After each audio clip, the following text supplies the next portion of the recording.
സഹിക്കാൻ കഴിയാത്ത സങ്കടമുണ്ടാകുമ്പോൾ നെഞ്ചിലൊരു വല്ലാത്ത ഭാരം അനുഭവപ്പെടാറുണ്ടോ?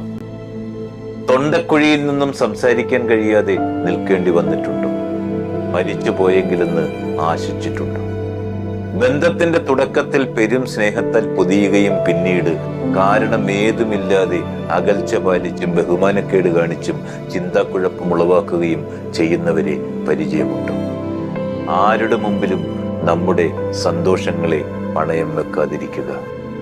പറയാതെ പറഞ്ഞൊഴിവാക്കാനും പുതിയ സാഹചര്യങ്ങൾ വരുമ്പോൾ മാറി ചിന്തിക്കാനും മനസ്സുള്ള മനുഷ്യരുടെ കാലമാണിത്.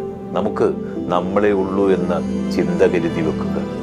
യാചിച്ചു കിട്ടുന്ന സ്നേഹത്തിനും ബന്ധത്തിനും മുതിരാതിരിക്കുക. അജ്ഞാതമായ ഇടങ്ങളിലേക്കുള്ള അതിസാഹസികമായ ഒരു യാത്രയാണെന്ന് ജീവിതം.